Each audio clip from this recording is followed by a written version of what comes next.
GS knowledge YouTube channel में आप सभी स्टूडेंट्स का हार्दिक स्वागत है। आज हम विज्ञान के महत्वपूर्ण प्रश्नों का छठा पार्ट लेकर के आए हैं, जिसमें 50 प्रश्नों को शामिल किया गया है। इससे पहले हमने 5 वीडियो आपको उपलब्ध कराए थे, जिस हर वीडियो में 50-50 महत्वपूर्ण प्रश्नों को शामिल किया गया है। इस वीडियो में हमने 50 ऐसे महत्वपूर्ण प्रश्नों को लिया है जो कक्षा 10, कक्षा 12 और प्रतियोगी परीक्षाओं की तैयारी करने वाले हर स्टूडेंट्स के लिए काम का है, उपयोगी है, परीक्षा की दृष्टि से बहुत ही महत्वपूर्ण है। अतः लेटेस्ट और हर वीडियो अपलोड करने के बाद आपको तुरंत मिले, इसके लिए आप मेरे यूट्यूब चैनल को सब्सक्राइब करिए, शेयर करिए। पहला क्वेश्चन है, आंखों में बाहर से पड़ने वाले प्रकाश को कौन सा भाग नियंत्रित करता है? यानी हमारी आंख पर जो बाहर से रोशनी जाती है, प्रकाश जाता है, तो उसको नियंत्रित कौन करता है? क्योंकि प्रकाश की मात्रा तो बहुत अधिक होती है, तो उसको नियंत्रित करने का काम करता है आइरिस। अपने आंख के ऊपर जो आइरिस भाग होता है, वो प्रकाश की मात्रा को नियंत्रित करता है।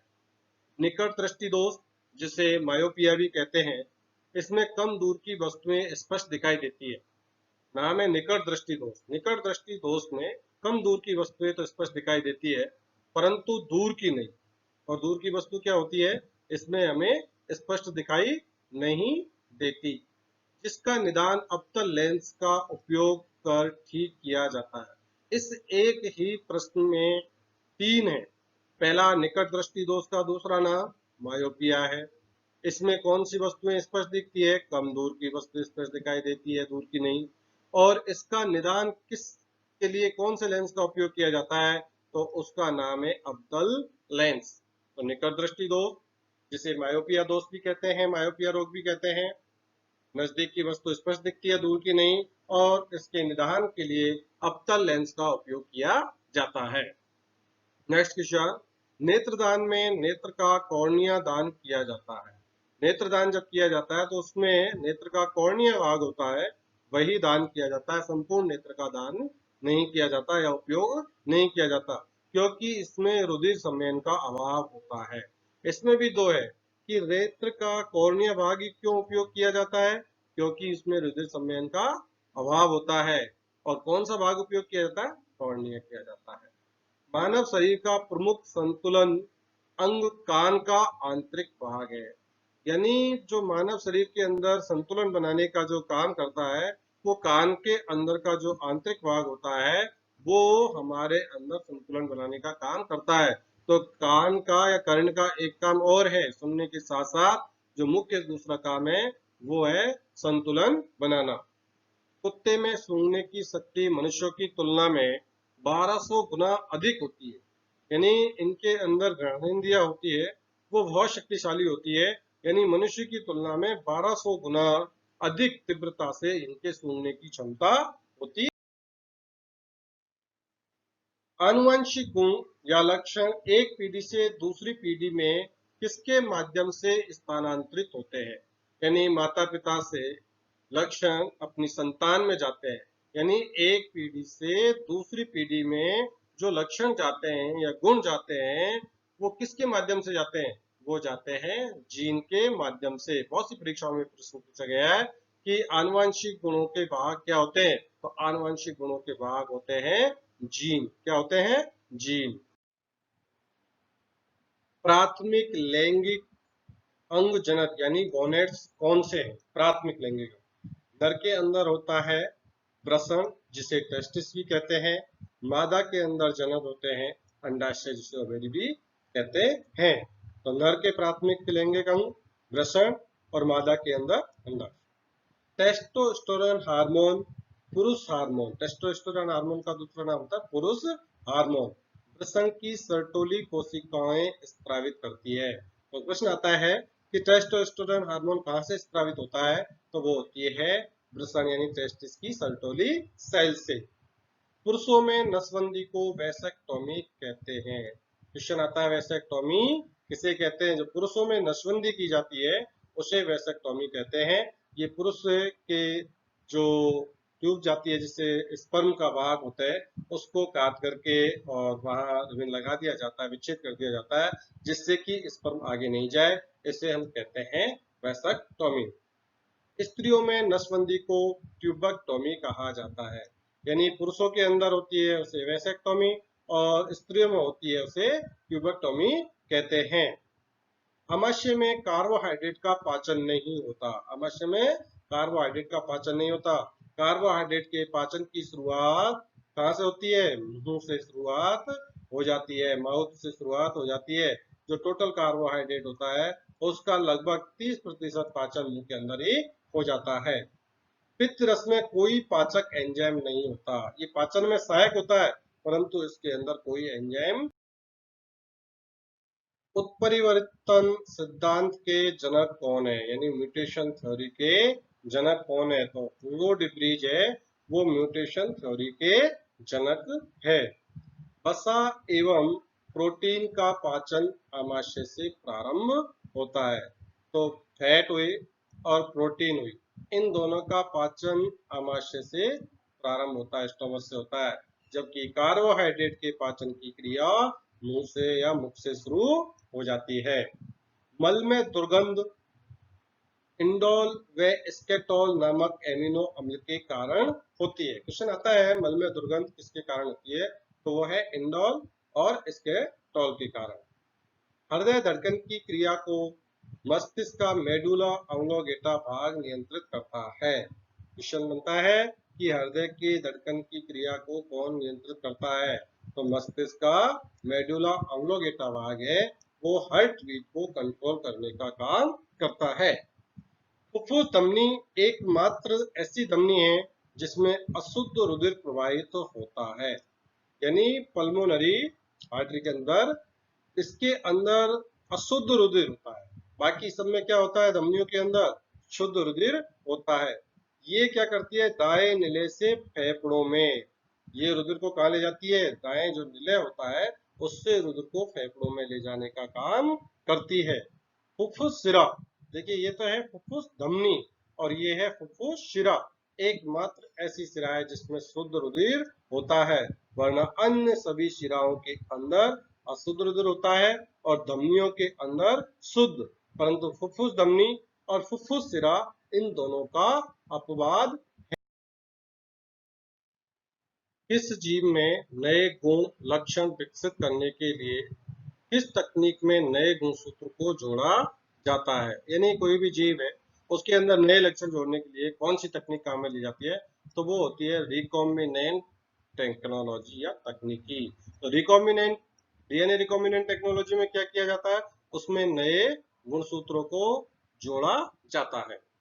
मस्तिष्क की सुरक्षा हेतु निर्मित सबसे ऊपरी परत को क्या कहा जाता है? तो सबसे ऊपरी जो परत होती है उसे कहा जाता है ड्यूरा मेटर, जो मस्तिष्क के बाहरी आघातों से सुरक्षा करने का कार्य करती है। हाइपोथैलेमस में स्थित जेनेटिक जैव घड़ी गोनेडोट्रोपिक हार्मोन के स्त्राव के समय को नियंत्रित करती है। जो हाइपोथैलेमस होता है इसके अंदर जो गोनेडोट्रोपिक हार्मोन स्त्रावित करता है, ये उसके कंट्रोल यानी टाइमिंग को, इसलिए इसे जैविक घड़ी भी कहते हैं। थायरेक्सिन उपापचय नियंत्रक हार्मोन कहलाता है। ये मेटा उपापचय क्रियाओं को नियंत्रण करने का कार्य करता है थायरोक्सिन हार्मोन। एल्डोस्टेरोन को लवण प्रतिरोधक हार्मोन कहा जाता है। तो क्वेश्चन आता है लवण प्रतिरोधक हार्मोन किसे कहा जाता है? तो एल्डोस्टेरोन को लवण प्रतिरोधक हार्मोन कहा जाता है। हाशिमोटो रोग को थायराइड की आत्महत्या भी कहते हैं। कौन से रोग को थायराइड की आत्महत्या भी कहते हैं? तो हाशिमोटो रोग जो होता है उसे थायराइड की आत्महत्या भी कहते हैं। एक्स किरणों की खोज जर्मन वैज्ञानिक रोन्टगन ने की। किसने की? जर्मन वैज्ञानिक थे रोन्टगन ने। पीनियल ग्रंथि लैंगिक आचरण को प्रकाश की विभिन्नताओं के अनुसार नियंत्रित करके एक जैविक घड़ी का कार्य करती है। क्वेश्चन पूछा जाता है जैविक घड़ी का कार्य कौन सी ग्रंथि करती है? तो उत्तर होगा पीनियल ग्रंथि है, वो जैविक घड़ी का कार्य करती है। प्रोजेस्टेरोन हार्मोन को प्रेगनेंसी हार्मोन कहा जाता है। प्रश्न आता है निम्न में से कौन सा प्रेगनेंसी हार्मोन है? कई ऑप्शन दिए होते हैं, उत्तर होगा प्रोजेस्टेरोन हार्मोन को प्रेगनेंसी हार्मोन कहा जाता है। मनुष्य में निषेचन की क्रिया मादा के फैलोपियन नलिका में होती है। ये प्रश्न बहुत सी परीक्षाओं में, बोर्ड की परीक्षाओं में, प्रतियोगी परीक्षाओं में पूछा गया है कि मनुष्य के अंदर निषेचन की क्रिया मादा में कौन सी जगह संपन्न होती है, तो वो होगा फैलोपियन ट्यूब के अंदर। नाखून तथा बाल मानव शरीर का बाह्य कंकाल है। जो नाखून और बाल होते हैं ये बाह्य कंकाल का कार्य मानव शरीर का है। हृदय पेशियों में माइटोकॉन्ड्रिया अधिकतम संख्या में पाई जाती है। ये बहुत इंपॉर्टेंट है कि सबसे अधिक माइटोकॉन्ड्रिया की संख्या कौन सी जगह पाई जाती है, तो उत्तर होगा हृदय पेशियों में। क्यों होगा? क्योंकि हृदय पेशियां सर्वाधिक कार्य करती है और जो बॉडी का अंग जितना ज्यादा कार्य करता है उसको उतनी अधिक ऊर्जा की या एनर्जी की जरूरत होगी, और जिसको जितनी ज्यादा ऊर्जा की जरूरत होगी, एनर्जी की जरूरत होगी, वहां माइटोकॉन्ड्रिया की संख्या अधिकतम होगी, क्योंकि माइटोकॉन्ड्रिया को ही पावर हाउस कहा जाता है, जहां ऊर्जा के निर्माण का कार्य होता है या एटीपी का निर्माण। नैनो टेक्नोलॉजी शब्द का प्रथम उपयोग टोक्यो विश्वविद्यालय के नोरियो तानीगुची ने 1974 के शोध पत्र में किया, लेकिन इसका श्रेय एरिक ड्रेक्सलर 1986 में जिसका नाम था आया था दिया जाता है। नैनो टेक्नोलॉजी बहुत ही चर्चित शब्द है। इसका सबसे पहले 1974 में चर्चा टोक्यो विश्वविद्यालय में हुई और इसका श्रेय जो है ड्रेक्सलर को जाता है। कीटाणु सिद्धांत जर्म थ्योरी ऑफ डिजीज की स्थापना रॉबर्ट कोच ने की। इसने की रॉबर्ट कोच ने। यह सिद्धांत कोच पोस्टुलेट के नाम से भी जाना जाता है, जो कीटाणु सिद्धांत है। भारत में सर्वप्रथम हृदय का प्रत्यारोपण डॉक्टर वेणुगोपाल ने किया। बहुत इंपॉर्टेंट क्वेश्चन है ये कि सबसे पहला भारत के अंदर हृदय प्रत्यारोपण का कार्य किसने किया? डॉक्टर वेणुगोपाल, जो एम्स के अंदर डॉक्टर थे, उन्होंने किया। एटीजेड एजिथ्रोमाइसिन एड्स के उपचार की एक प्रसिद्ध औषधि। ये एटीजेड है जो एड्स रोगी है उनको दिया जाता है। मनुष्यों में मिनी माता रोग जो है मरकरी की बायोमैग्निफिकेशन या बायो कंस्ट्रक्शन से होती है। तो क्वेश्चन ये आता है मिनी माता रोग निम्न में से किसके कारण होता है, तो वो मेन कारण है मरकरी। ब्लू बेबी सिंड्रोम पेयजल में नाइट्रोजन की अधिकता से होता है। पेयजल में अगर नाइट्रोजन की मात्रा अधिक है तो ब्लू बेबी सिंड्रोम रोग होने की संभावना। एलईडी आजकल हर घर घर के अंदर लगी हुई टीवी है, चाहे लाइट है, लाइट इमिटिंग डाइट का इनका पिता निक होनोनक जूनियर है। कौन है? निक होनोनक जूनियर। वैक्सीन का प्रयोग सर्वप्रथम एडवर्ड जेनर ने किया। प्रथम विकसित वैक्सीन चेचक के टीके की खोज की। यानी वैक्सीन का प्रयोग एडवर्ड जेनर ने सबसे पहले किया और इन्होंने ही सबसे पहले चेचक की वैक्सीन खोजी। बीटा कैरोटीन शरीर में विटामिन ए में परिवर्तित हो जाता है। यह विटामिन ए का सर्वाधिक प्रमुख स्रोत है। इसे सुनहरा चावल या गोल्डन राइस कहा जाता है। इस चावल का रंग पीला होता है। गोल्डन राइस में सर्वाधिक मात्रा विटामिन ए की पाई जाती है। गोल्डन राइस होते हैं उसमें। ये आईएएस के एग्जाम में भी प्रश्न पूछा गया है कि निम्न में से किसमें विटामिन ए की मात्रा सर्वाधिक है, तो गोल्डन राइस। प्रथम परखनली शिशु लुइस जॉय ब्राउन, जिसका जन्म 25 जुलाई 1973 को इंग्लैंड में हुआ। यानी प्रथम परखनली शिशु 25 जुलाई 1973 को इंग्लैंड में जन्मा। जबकि भारत में प्रथम परखनली शिशु जिसका नाम इंदिरा रखा गया, इसका जन्म 6 अगस्त 1986 को मुंबई में हुआ। तो पूरे वर्ल्ड की अगर बात करें तो लुइस जॉय ब्राउन 1973 में, और भारत की अगर बात करें तो इंदिरा हुई, जिसको जो 6 अगस्त 1986 को मुंबई में इसका। टेलीविजन का आविष्कार सन 1923 में जॉन बेयर ने किया। कैरी मुलिस ने 1905 में पॉलीमरेज चेन श्रृंखला अभिक्रिया यानी पीसीआर जिसे कहते हैं PCR polymerase chain reaction polymerase श्रृंखला अभिक्रिया की खोज कैरी मुलिस ने 1905 में की, जो कि बहुत से जांच में उपयोगी है। डॉक्टर आनंद मोहन चक्रवर्ती ने तेल पाचक एक जीवाणु जिसका नाम स्यूडोमोनास विकसित किया। इसे सुपर बग कहते हैं। सुपर बग क्या है? तो स्यूडोमोनास है, इसको विकसित किया। संसार में सबसे अधिक अंडा देने वाली मुर्गी का नाम है लैग हॉर्न। क्या है? Lag horn.